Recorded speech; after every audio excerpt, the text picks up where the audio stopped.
저에게 큰 힘이 됩니다. 안녕하세요. 부동산 뉴스를 읽어주는 박 팀장입니다.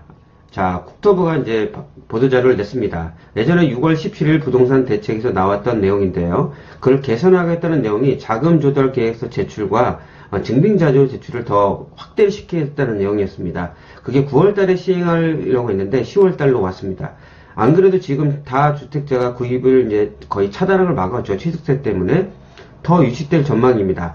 그러면 그걸 역으로 생각하게 되면 안 그래도 내년 상반기까지는 그래도 좀 거래가 급감되고 아파트가 하락셀 텐데 그게 더 위축될 거라고 보고 있습니다. 그게 왜 그러냐? 보통 이제 우리가 그 비규제수는 6억 이상, 규제적인 3억 이상일 때 자금 조달 계획서를 무조건 의무적으로 내야 되고 투기 과열주에서 9억 이상일 때는 증빙 자료까지 내야 되는데 그거는 이거 자금 조달 계획서 쓰는 것뿐만 아니라 그 서류까지 내야 됐어요. 근데 이제는 뭐가 바뀌냐? 규제 지역 내에서는 이제 일단 투기 과열주거에서는 9억 이상이 아니라 그냥 투기 과열주에서 이제 구입만 하게 돼도 자금 조달 계획서 플러스 증빙 자료를 제출해야 됩니다. 이 부분이 들어갔고요. 그리고 규제 조정 대상 지역에서도 만약 주택을 구입을 했다. 그렇게 되면 자금 조달 계획서를 내야 돼요. 3억 이상 이런 것도 없이 무조건 의무화가 되어 있습니다. 어떤 내용들이 들어가 있는지 보도자료를 보면서 설명드리도록 좀 합니다. 그 보도자료는 제가 다시 꾸몄습니다. 자, 10월 27일부터 시행될 거기 때문에 그 전에 샀을 때 그게 만약 조정 대상 지역이나 다른 지역이 있어요. 비규제는 상관없고 비규제는 6억 이상 넘으면 무조건 이렇게 들어가는데 10월 27일 이전이라면 그거는 상관이 없습니다. 시행 이후입니다. 자, 규제적의 빌라 매수도 자금 조달 계획서를 내야 돼요. 단 그게 투기 과열주구라고 하면 증빙서류까지 제출이 확대됐습니다. 자금 추천을 이제 들여다보겠다는 내용이에요. 이게 이런 가칭으로 만든 게 있잖아요. 그런 거, 거기 검찰이나 국토부나 이렇게 하잖아요. 이제는 편법이나 어떤 자금 흐름을 제대로 보기 때문에 어떻게 보면 그 집을 살 때 제약이 많아지는 거죠. 그럼 더 위축될 수밖에 없는 겁니다.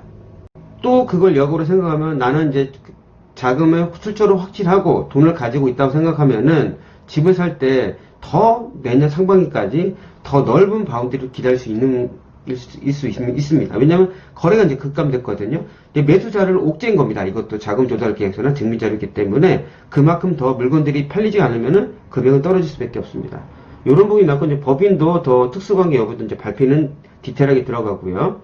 어떤 내용이 바뀌냐? 자, 투기과열주거 조정 대상 지역에서 주택을 거래하게 되면 무조건 거래 금액과 상관없이 자금 조달 계획서 제출해야 되고 투기과열주거는 무조건 증빙 자료를 제출해야 된다. 그게 금액과 상관없이 말하는 겁니다. 자, 법인 거래는 이렇게 더 디테일하게 들여다보는 겁니다. 법인 같은 경우는 이제 자금 조달 계획서도 있고 거래 신고서도 새로 만들었습니다. 그것도 좀 이따 보여드릴게요. 법인 같은 경우는 보통 이제 세무사나 자기 그 자산 관리해준 사람이 있기 때문에 거의 보려는 사람은 별로 없어요. 우리 보통 개인이죠. 제 유튜브 보신 분들은요. 자, 6월 17일입니다.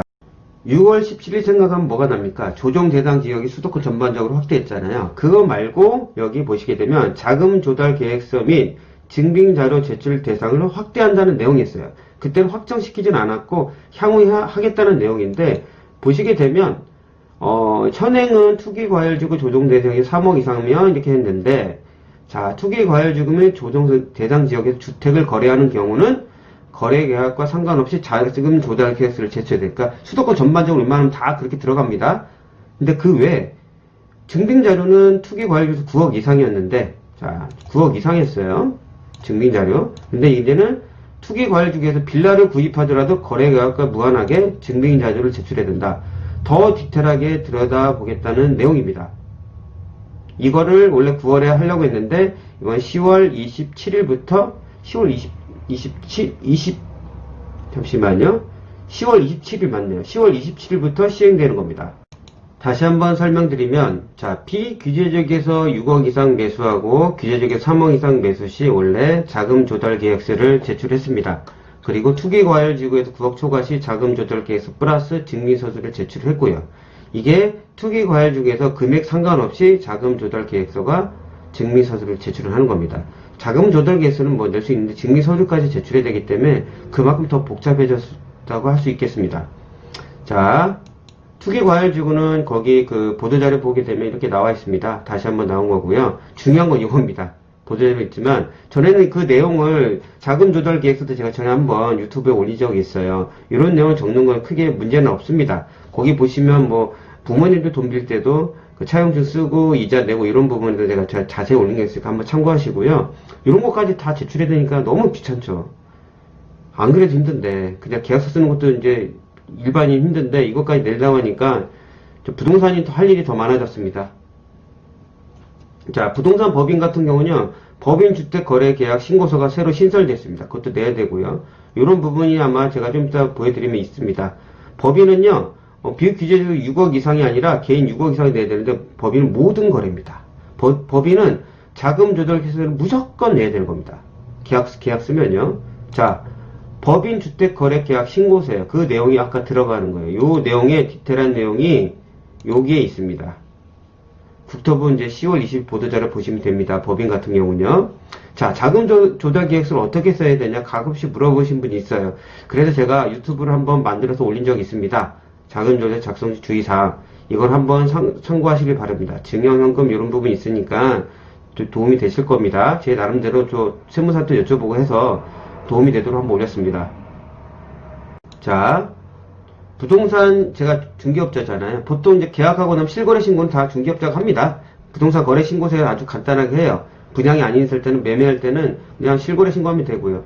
근데 이제 매수인은 25월 이내 신고를 해야 됩니다. 근데 이거를 싫어하시는 분이 있어요. 그럴 때는 간혹 싫어하는 분이 있으면 부동산 거래 신고 시스템이나 관할구청에 신고하면 됩니다. 근데 조금 싫어하시는 분, 제가 봤을 때 거의 안 그래요. 왜냐면 다 중개업자에 맡깁니다. 시행일 이전에 계약은 아까 말씀드린 대로 그렇게 하면 되고요. 상관없습니다. 자, 이걸 안 할 때는 의무의반실은요, 과태료 500만원입니다. 그래서 중개업자가 무조건 거의 하게 돼 있습니다, 이거는. 자, 이거를 누가 들여다보냐. 자, 집사문 계좌 과역 과세 내역 들여다보는 분석을 만든다고 합니다. 이게 연내 재정은 내년 초에 출범할 예정이라고 합니다. 머니투자에서 갖고 온 내용인데 잘 돼 있어서 가져왔어요. 현재는 국토교통부와 이렇게 내용들이 부동산 불법 행위 대응반도 있습니다. 오늘인가 어저께 뉴스에 나왔죠. 오늘 뉴스에 나왔습니다. 중개업자인데 개업 공인 중에 하는데 해외에 있을 때 거기 밑에는 소속 공인 중개사나 중개 보조원이 계약한 적이 있었나 봐요. 이건 큰일 나는 일인데 그런 부분까지 들여다보는 거예요. 그리고 열 몇 군데 걸렸습니다. 왜냐, 계약을 할 때 그 도장 사인은 소속 공인 중개사도 자기 건 할 수 있지만 그 대표권은 본인이 해야 되거든요. 그것까지 걸렸어요. 왜냐, 들여다보는 겁니다. 그러니까 웬만한 이제 그런 허술한 행위로 계약하는 거는 일절 용납을 할 수가 없는 겁니다. 부동산도 그런데 개인은 오죽하겠습니까? 그러다 보니 이제는 이런 편법적으로 계약할 수 있는 부분이 줄어들었습니다. 그래서 서두에 말씀드린 것처럼 안 그래도 지금 거래 급감입니다. 왜냐, 부동산이 지금 거의 상투 이상인 거를 사람들이 알고 있어요. 그래서 지금 제가 이것도 설명드리겠지만 보시게 되면 제가 분명히 9월달 8월달에 말씀드렸습니다. 자, 10월 지금 22일 현재 1000건도 안 됐어. 서울에요. 제가 확실히 떨어진다고 말씀했죠. 11월 12월 겨울입니다. 더 줄어들 거예요. 그렇게 되면 어떻게 되냐, 지금 지금 안 그래도 보통 우리 부동산은 다주택자가 주도를 하는 다주택자와 부동산 법인이 주도를 하는데 그분들을 주택 구입을 차단시켰습니다. 그게 뭐죠? 취등록세, 처음에 말씀드린 것처럼 그 상황입니다. 그러면 거래가 당연히 급감할 수밖에 없는 상황이 지금 저기 자료로 나와 있습니다. 그리고 여기다가 자금 출조를 투명화시킵니다. 다 들여다보는 거예요. 그래서 이렇게 편법적으로 살 수 있게 안 만들어 놓은 거죠. 부동산은 거주 개념으로 만들려고 하는 게 정부의 그동안 문재인 정부의 의지였습니다. 그렇게 되면 아까 말씀드린 현금 정도로 있고 우리말로 공공재개발이나 청약 같은 걸 안 하고 무조건 나는 아파트 살려고 하는 사람은 지금 사지 말라는 내용입니다. 충분하게 아직도 떨어질 수 있는 가치가 있기 때문에 살려면 사세요. 대신 더 떨어질 수 있으니까 그 후에 사시라고 말입니다. 지금 샀어요. 금액 떨어지면 잠이 옵니까? 아니잖아요. 사는 마음 똑같거든. 주식과 똑같은 거기 때문에 그런 부분만 좀 참고 기다리시면 더 좋은 주택을 얻을 수 있을 것 같습니다.